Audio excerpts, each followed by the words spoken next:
In this lecture, you are going to learn how to use the index and match functions. We will also talk about the XLOOKUP function, which is a modern and flexible version of the old ones. Now let's get into it. Feel free to download this Excel file from resources. Here we have a similar data table to the one used in lecture VLOOKUP and HLOOKUP. I have just added an extra column, this first one, employee ID. It's very common that you have a complex data structure with more than one table. It's a best practice to use an ID column for each data entity, in this case for employees. It is also called primary key in database design. With ID fields, you can create relations between tables. This is getting interesting when you want to use multiple tables in a pivot table, for example.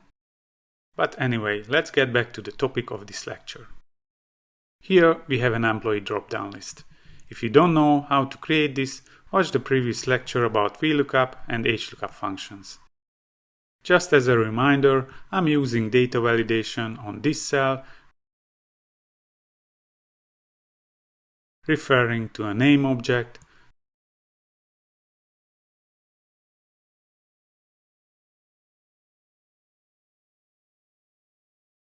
which refers to employee name column in the employees table. Now if we want to extract this data from our table, the VLOOKUP function will not be able to handle this, because the employee name, what we are looking for, is not in the first column of the table. We need to combine two other functions, index and match. Let's start with the match function. It looks like this. Its first argument is the lookup value. I click on the drop-down because we are looking for this employee. I hit comma. The second argument is the lookup array. You can enter a range here, but we are going to use the benefits of our table object. I select all the data in this column, and Excel will automatically add the table column reference to the function. I hit comma. The last argument is the match type. We need an exact match, so I double-click on this one. I hit Ctrl Enter. The match function returns the position of an item in an array. In this case, it returns the position of this employee in this column. We can also say the row number of this employee. We will use this row num in the next function as an argument. So let's see the index function. Its first argument is the array where we are looking for the answer. We are looking for the age of the employee, so it will be this column. You could use this range reference, but we have a table, so I'm using this table column reference. The second argument is the row num.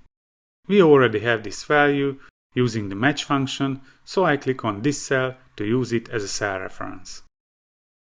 And because we have only one column, we don't need the third optional argument, the column num. So I hit Ctrl Enter. And we get the age of this employee.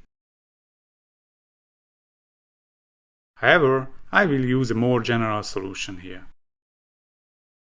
Let's refer to the entire table here like this.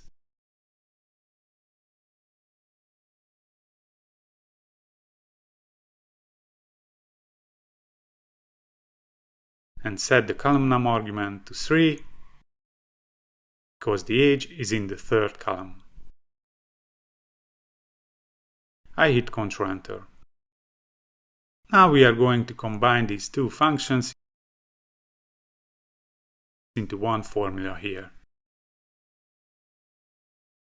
Let me copy this formula to the clipboard. I hit Escape. I paste it into this cell.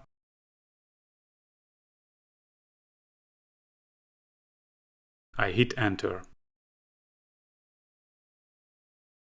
And I copy this other formula to the clipboard. Hit Escape. and paste it here, replacing the cell reference in the row num argument.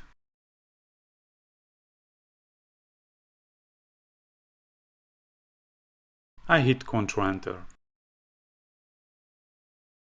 So what this complex formula does is to take this employee table's third column and it returns the value from this row. This is what the match function answers, looking for the employee name in this column.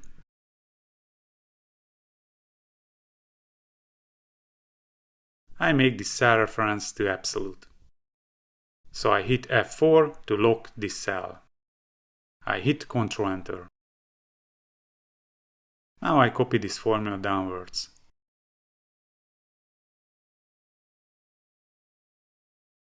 I just need to change this column num argument. For job title it will be 4 because it is the fourth column.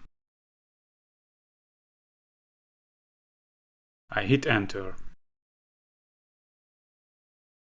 And I change the column num here to 5 because this one is the fifth column. I hit Enter. Let's format this cell as short date and we are done. Our form is showing the right information.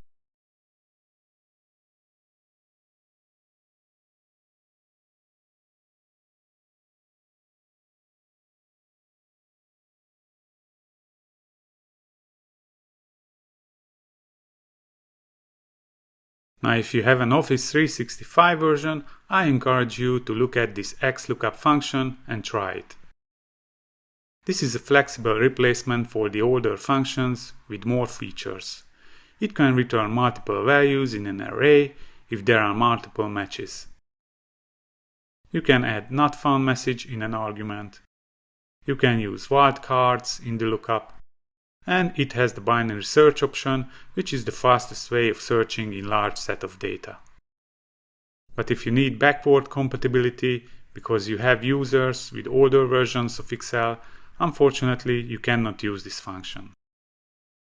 Alright, I hope this lecture was useful. See you in the next video.